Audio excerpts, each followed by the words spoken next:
Salut à toi et bienvenue. Et aujourd'hui, je vais parler majoritairement aux parents, ceux aussi qui veulent devenir parents, mais je vais beaucoup plus m'adresser aux parents parce que très souvent, les parents ont cette volonté-là, ont vraiment cette sincère volonté de donner le meilleur à leurs enfants.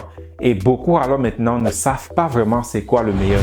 Nous avons juste l'intention de dire, ok, je veux le meilleur pour mon enfant, mais à côté, nous ne savons pas à quoi ressemble le meilleur. Donc, je vais énumérer quelques points ici, 4 points pour montrer ce que tu peux faire ou bien ce que tu dois déjà faire maintenant si tu tiens vraiment à donner soit une meilleure éducation à ton enfant, soit donner le meilleur à ton enfant comme tu le souhaites toujours. Le premier point, c'est évite autant que tu peux à laisser ton enfant avec des personnes inconnues. Surtout quand ton enfant est entre 0 et 7 ans. Principalement ou bien prioritairement, si tu le peux, passe tout ce temps-là avec ton enfant. Mais si ce n'est pas possible, ne le mets pas dans des environnements que tu ne connais pas. Nous avons déjà suivi cet adage-là, le fils d'un bandit est un bandit. Nous répétons cela, mais nous ne comprenons pas vraiment ce que ça veut dire. Ou bien, si tu marches avec un bandit, tu seras aussi un bandit. Le truc, c'est que cela s'applique aussi avec les enfants. Donc, quand ton enfant est encore jeune, quand tu l'exposes dans des environnements, il va tout simplement apprendre, télécharger, enregistrer tout ce qui se passe dans cet environnement-là à l'intérieur de lui. Et plus tard alors, ça va constituer qui il est comme personne. Voilà pourquoi quand ton enfant est encore jeune dans cette tranche d'âge-là, entre 0 et 7 ans, parfois quand ton enfant s'en va dans un autre milieu, peut-être pour 2, 3, 4 jours, quand ton enfant revient, soit il est complètement différent de comment il était à la maison, soit il a certains comportements que tu te dis, mais ça vient d'où? Où est-ce qu'il a appris ça? C'est parce que dans cette tranche d'âge-là, il est extrêmement influençable. Voilà pourquoi tout ce qui se passe autour de lui, il l'absorbe. D'où l'importance de ne pas le laisser dans n'importe quel environnement. L'idéal, c'est de le passer avec lui. Ton enfant doit être auprès de toi quand il est encore jeune. C'est très important. Le deuxième point pour donner le meilleur à ton enfant, c'est de passer du temps avec ton enfant. Oui, tu dois passer du temps avec ton enfant parce que très souvent aussi, quand on a un enfant, on veut que notre vie continue comme elle était avant. Donc, c'est-à-dire, on va aller rencontrer des amis, on va aller en boîte, on va aller faire des trucs. Mais ta vie ne peut plus être comme elle était avant quand tu as un enfant. Tu dois passer du temps avec lui et c'est comme ça que l'enfant va développer une connexion envers toi. L'enfant, lui, il ne sait pas vraiment qui sont ses parents. Mais c'est le temps que tu passes avec lui, c'est là qu'il crée cette connexion que, ah, ça c'est ma maman, ça c'est mon papa. Mais dans le cas contraire, cette connexion ne sera pas développée. Voilà aussi pourquoi beaucoup de parents, plus tard dans la vie maintenant, se demandent que mon enfant ne me considère plus, mon enfant ne fait plus ci, mon enfant ne fait plus ci. C'est parce que oui, tu l'as mis au monde, mais tu n'as pas pris le temps de bâtir cette connexion-là quand il était encore jeune. Parce que la clé ici, c'est quand l'enfant est encore jeune. C'est le plus important. Quand il est encore jeune, c'est là que tu dois vraiment être là avec lui. Très important. Et le troisième point, c'est tu dois lui expliquer les choses. Parce que comme j'ai dit, le deuxième point, c'est de passer du temps avec lui. Le troisième point, c'est de lui expliquer les choses. Parce que soit quand l'enfant est encore jeune, disons entre 1 an, 2 ans, majoritairement, il ne parle pas encore bien. Bon, les enfants qui utilisent Technotuteur, à partir de cet âge-là, beaucoup commencent déjà à s'exprimer. Mais en général, les enfants dans cet âge-là, ils ne s'expriment pas encore. Ce n'est pas une raison pour laquelle tu ne dois pas lui expliquer les choses. Parce que comment est-ce que l'enfant apprend à parler? L'enfant apprend à parler tout simplement en écoutant comment vous parlez autour de lui. Pourquoi alors c'est important de lui expliquer les choses, même quand il a encore 1 an, même quand il a encore 7 mois, 6 mois, c'est important de lui expliquer les choses parce que c'est comme ça qu'il va développer sa compréhension du monde. Très important, c'est comme ça qu'il va développer sa compréhension du monde. Mais si tu ne l'expliques jamais rien à ton enfant parce que tu te dis, il ne comprend pas, c'est comme ça que plus tôt aussi il sera dans la vie qu'il ne va rien comprendre parce qu'on lui a jamais rien expliqué. On s'est toujours dit, bah, il ne comprend pas, il est trop jeune pour ça. Et plus tard maintenant, quel qu'en soit l'âge qu'il a, 20 ans, 30 ans, 40 ans, il aura toujours ce sentiment-là de ne rien comprendre parce qu'il ne sait rien. Oui, il ne sait rien parce qu'on ne lui a jamais rien expliqué. Et durant cette période d'âge-là, c'est très important parce que tu es en train de bâtir la fondation de l'enfant. Donc, si dans sa fondation, il n'y a pas cette connaissance-là qui vient de toi à travers tes explications, alors ce sera très difficile pour lui de comprendre le monde.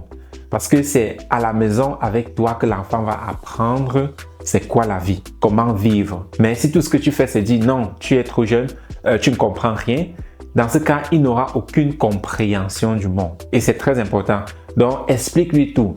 Un couteau, c'est quoi un couteau? Lui expliquer. Et majoritairement aussi, les parents maintenant, quand l'enfant commence à demander pourquoi, c'est quoi, quand l'enfant commence à questionner, les parents entrent directement dans la frustration parce que eux-mêmes, ils ne savent pas comment l'expliquer. Voilà pourquoi c'est aussi très important quand tu es parent de continuer à t'éduquer.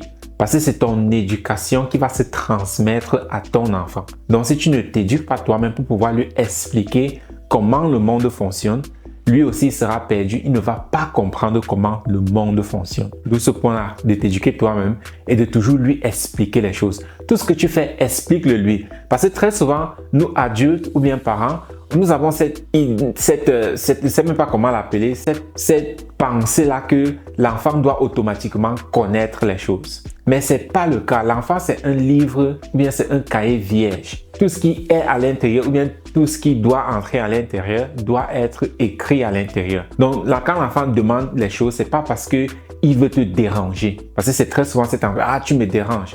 Non, lui ne veut pas te déranger. Lui veut comprendre ce qui se passe. Il veut comprendre le monde autour de lui. Voilà pourquoi il pose des questions. Voilà pourquoi tu dois lui expliquer. Parce que c'est comme ça qu'il développe sa compréhension du monde. Le quatrième point, c'est un peu comme une répétition, mais c'est aussi un point extrêmement valable à mentionner parce que les parents ou bien certaines personnes, quand ils ont un enfant, ils se disent toujours que non, ma vie doit continuer comme elle était avant. Mais c'est plus le cas. Ta vie ne peut plus continuer comme elle était avant. Maintenant, tu es responsable de cet être-ci que tu as fait venir dans ce monde-ci. D'où tu vas devoir sacrifier certaines choses pour le bénéfice de ton enfant. Parce que comme j'ai dit, beaucoup de parents, ils se disent, ouais, non, je veux sortir avec mes amis, je vais aller danser, je vais aller faire ci, j'ai le droit à ma vie, j'ai aussi ma vie. Tu dois comprendre que quand tu fais venir cet enfant dans le monde-ci, c'est une décision que tu as prise. Alors, si tu veux continuer à mener ton train de vie, l'idéal, c'est de ne pas faire d'enfant. Oui, c'est de ne pas faire d'enfant parce que nous avons commencé à développer cette mentalité-là que l'enfant, tu peux faire l'enfant, mais le monde de la société va éduquer ton enfant. Ça, c'est pas comme ça que ça doit être. C'est le parent qui est responsable de l'éducation de l'enfant. C'est pas la société, c'est pas l'école, c'est pas le voisin, c'est pas tes grands-parents. Ils peuvent t'aider, mais c'est toi le responsable primaire. Donc, ça veut dire pour un certain temps, tu vas devoir sacrifier certaines choses pour dédier ton temps à cet enfant-là. Et la bonne chose ou bien la bonne nouvelle, c'est que si tu sacrifies les 7 premières années de la vie de cet enfant-là à lui donner la meilleure éducation, dans ce cas, tout le reste de sa vie, il sera extrêmement indépendant et il te sera extrêmement redevable. Mais si tu ne construis pas correctement cette période-là de sa vie, dans ce cas, il sera presque toute sa vie entièrement dépendant de toi. Voilà pourquoi nous avons les adultes, 20 ans, 30 ans, 40 ans, qui continuent toujours à dépendre de leurs parents. Parce qu'ils n'ont pas reçu cette fondation-là solide pour pouvoir prendre les responsabilités par eux-mêmes, pour pouvoir prendre leur vie en main. Donc, c'est donc ça la conséquence. Donc, veux-tu sacrifier 7 ans de ta vie à construire vraiment, à donner vraiment la meilleure éducation à cet enfant-ci, de telle sorte que pour le reste de sa vie, il ait les outils nécessaires pour pouvoir affronter la vie?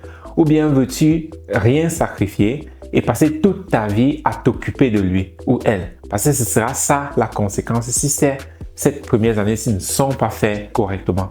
Donc, c'était ça concernant les quelques conseils que je voulais donner aux parents qui désirent vraiment donner une meilleure éducation à leurs enfants, qui désirent vraiment donner le meilleur à leurs enfants. Parce que comme j'ai dit, très souvent, les parents disent ça, mais de un, ils ne savent pas trop quoi faire ou bien ils ne savent pas à quoi ça ressemble. Et par conséquent, ils se retrouvent toujours en train de faire les mêmes choses qu'ils ont reçues ou bien qu'ils ont subies. Et après, ils regrettent cela. Donc, c'est pour cela, pour que cette chose-là n'arrive plus, nous devons commencer maintenant à donner un futur différent à la prochaine génération. Cela ne va pas se passer au hasard. Cela va se faire de façon intentionnelle. Et cela commence par chacun d'entre nous. Donc, c'était tout pour cela et à très bientôt. Bye.